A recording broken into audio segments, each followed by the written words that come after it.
Hey YouTube, so today we're going to talk about a 2012 Ford Escape with the V6 motor. This is pretty popular vehicle. This was rather nice actually. I think this is the one that's got all the loaded amenities. But currently the water pump is bad, and with a bad water pump, of course, you know, it kind of makes the car worthless. But you know, here's how you fix it. Now, one thing about the water pump on the Ford, you'll notice a lot of you are probably looking for a water pump on this side of the motor, which it's not. It's actually on the opposite side of the motor, and it's turned by a belt, okay, which comes off of, which is powered by the power of the camshaft pulley here. And this particular belt's already burnt off and come off. Now the water pump is down here, all right, and you have, you notice how that won't move. Okay, so that's a good indicator. This wheel won't move with the motor off, but as soon as you start the motor up, it'll turn and spin around. So you see there's the pump down there. Very simple, okay. We've already moved the breather portion out of the way, so you can see it's, in this case, a little elbow there. All right, so we move that out of the way for you. Boom. Take that and sit it on out the way. Then another quick tip about this particular job, get my light right, is if you remove this hose here, and we're also going to remove, well, you don't have to, but for those of you who can't work in tight spaces, you'll want to go ahead and remove the battery as well as the battery tray. So we're not going to remove the battery and battery tray, hopefully. I think I can get my hands down in there without doing that, but we are going to remove these hoses. Now, these hoses have a spring type hose clamp on it, and if you don't have the proper tool for it, you can use a pair of pliers. But this is the proper type tool that, you know, if you don't have it, I highly suggest you go out and find you know, one of these and get it. It's so handy because when you close it, you know, I've used this for a little while, but when you close it, you see how it'll lock it in place. And imagine if your spring clamp is in there, it's holding it right where you need it open. Okay, so love that tool right there. Simple to use. Hit the button, you know, and it'll release. You know, if you have it, hit the button, boom, boom, boom. But basically, what will happen is it'll go down here and it'll grab that like so, and then, you know, you can move it in and out of place to where you need to. Okay, so now we can pull this hose off, and we're going to spill a little bit of antifreeze on this. If you take your hose and fold it up like so, that'll keep your antifreeze from running out. But however, this is the antifreeze that's going to be into the radiator, and also once you remove this clamp, it's going to come rushing out as well. Of course, follow all safety ordinances and stuff like that as far as, you know, catching it, containing it, removing it, blah blah blah blah blah blah. Don't pour it down your water receptacles or nothing like that, you know what I mean? Dispose of it properly. Okay, all right, so that's all I have on that. But next thing we're going to do is remove that hose. Remember our trusty tool here. Grab, squeeze. Kind of hard to do it with one hand, but I gotta film.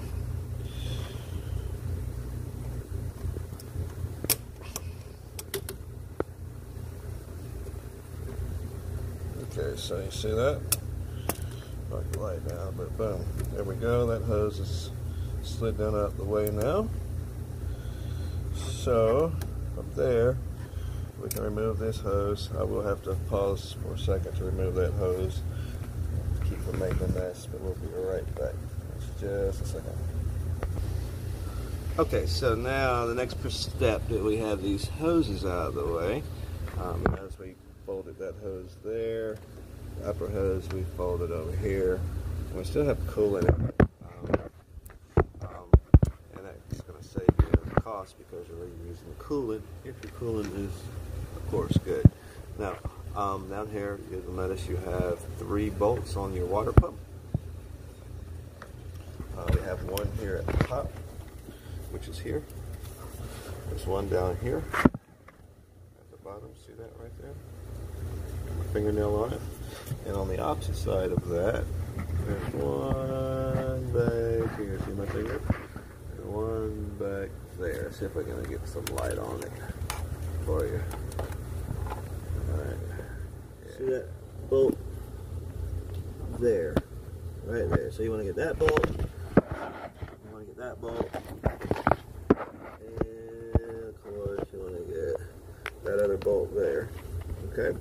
So those are the 3 bolts we're going to take out.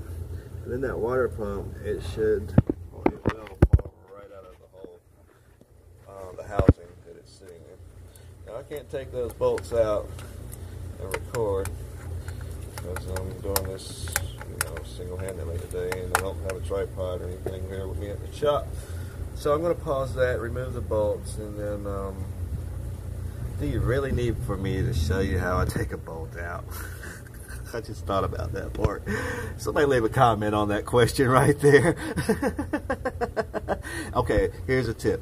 Righty-tighty, lefty-loosey. So we'll be turning those bolts to the left to loosen them up for those of you who don't know. I know I have a lot of people out there. Some are of various skill levels. So, righty-tighty, lefty-loosey. Just remember that. And also, if you got to take a bolt out and you're not sure, and like you feel like you're putting a lot of effort to it, try it the other way. And then try it again. Anyway, more on that at a later date. So we're going to get those 3 bolts out there and get that water pump out. Okay, I'll show you. Alright, but the only reason I'm going to show you this is because I want to highlight this wrench. You see how I'm able to swivel that right there? This is one of my favorite wrenches right here. Okay? You see how it's able to swivel all the way around? It makes getting in the tight places really good. Really easy. Alright, so, and these bolts, once you get them loose, they're so loose that it's just use your fingers to unthread them from the housing. Now your new pump should come with a gasket. I do recommend that you use the new gasket. I'll tell you, I'm doing this one-handed. Now look at that. See the ease of that? Now with that handle able to swivel. Okay. With me being able to swivel that handle wherever I need it to go, it makes it a lot easier to work with the wrench. Alright, so.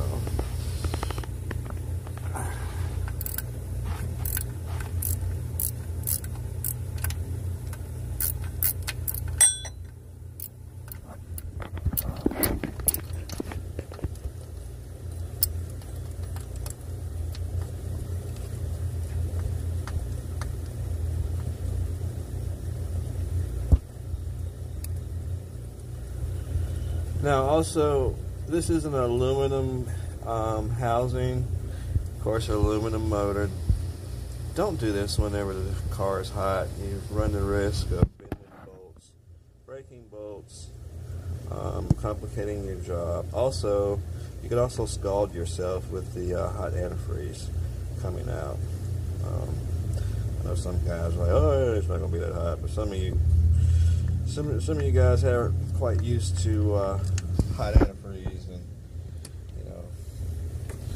let's just say it's not something you really want to try to partake in. Alright, now I do need both hands, so I'm going to pause this and we'll come back to see that bolt, that last bolt down there. On the end. Yeah, I might have to get an extension for that one. Alright, but let me get that out and then we'll restart the video. Okay, so we went ahead and removed the screws, and of course, once you remove the screws, nothing holding it, the pump will actually just fall out into your hand, provided the previous applicant didn't use like some silicone or something. There's no silicone required for this, and I'll explain to you why in just a second with the new gasket. Okay, once the pump's removed, that's what you should be seeing there, the housing, and since there's no silicone required, then you really aren't going to have too much cleaning to do as far as removing silicone and stuff like that. And of course, when that pump comes out, you know, be prepared. There will be some antifreeze to come out. Now, this particular pump is locked up. You see, it won't even spin there. So that's the reason why we're changing this pump. And you'll notice over here on our bench, the new pump, okay, that, you know, spins. All right, of course, and that don't spin. That does spin. That don't spin. You get the point. All right. So, but what I was saying about the gasket is the gasket has a perforated edge on it. You see, it's sealed in a bag. Let's see if I can open that with one hand.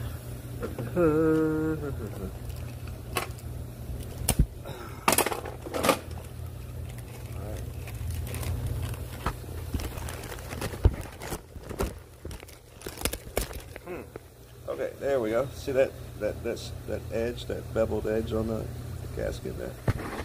Alright, so that's why it doesn't have to, that's why you don't need the silicone, because whenever you torque that down, it's going to make a nice seal for you. So basically, pretty much that goes on like so.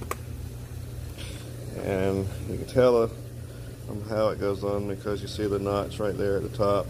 Just match up the notches. Boom. Gasket's on. Now we'll take that. The installation is the reverse of the removal. Alright, so we'll take this, we'll mount it in there. You'll notice the flange at the bottom. Just a flange here. So we'll take it, stick it in there like that. Face forward like that. And then those were 8mm screws. For those of you who were wondering, the head on those screws are 8mm. Those three right there. And we'll put that back in there. Torque it down. I've got to look up the torque specs for it. I can't think of where they are right now. There's probably about 25, maybe 30 inch-pounds. Not foot-pounds, inch-pounds, okay? But look it up just to make sure so that you have the correct knowledge for your specific year model. And other than that, that's about it.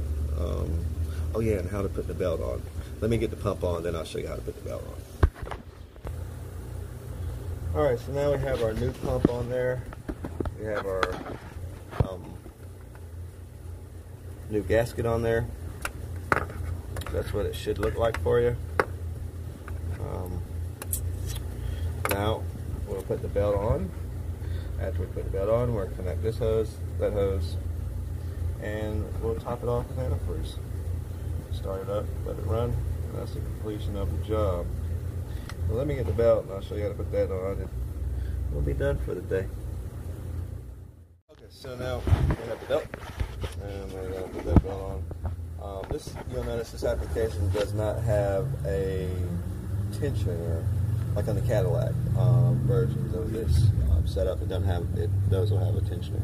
Okay, this is a forward turning motor, so whenever you turn the key and this is turning, it's going to turn forward. So what you want to do is take the belt and loop it over the back like so, and then you take a zip tie. It says you can do one, but I like to do two just to make sure. And we're going to zip tie it right there around that pulley, and I'll also zip tie it there around that pulley. And then when I turn the motor over, we'll try to crank it slowly, and it'll, you know, rotate and spin that on there. So let me pause the video for just a second, put the zip ties on, and then we'll show you what we're talking about. Okay, so you see that setup right there? Alright, so we have a zip tie here. We also have one here. Now, when we turn the motor on, that's going to spin that way, and what it'll do is it'll pull that on, and with it being zip tied there, it can't, you know, slide back off, so it's going to rotate around and pull right on. Now, if the motor starts up, actually what will happen is these zip ties will break because of the spinning of the motor, so you know, it's not like you can really mess anything up. I wouldn't use a wire or nothing like that. Use a zip tie because those will break.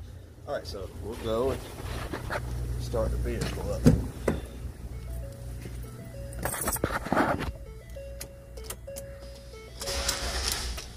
Alright, so here we go.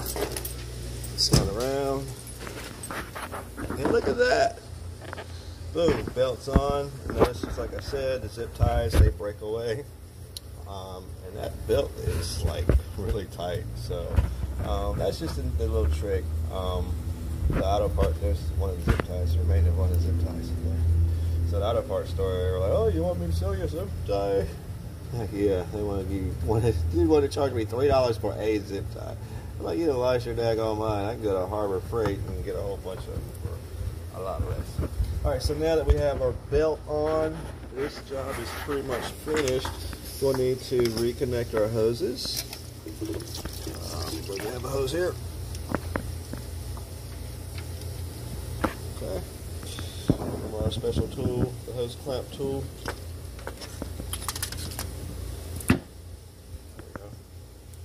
Our special hose clamp tool. We'll move that clamp back in place. Then we'll put this hose back on and move that clamp back in place. And this job is finished. If you have any comments, questions, please chat, subscribe, share this with the world. And I normally don't say this, but I mean, hit the like button if you like my video. If you like my content, definitely subscribe, because I do update and post pretty regularly. And as you can see on my channel, I've got a lot of different titles there. So, look at that. A spring clamp done with one hand. Love this tool. Makes it so much easier. Alright, so now we'll put this hose on.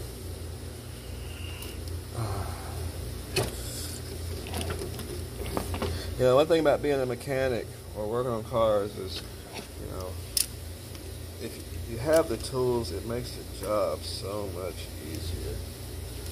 Alright, so we'll get that there. Slide that down.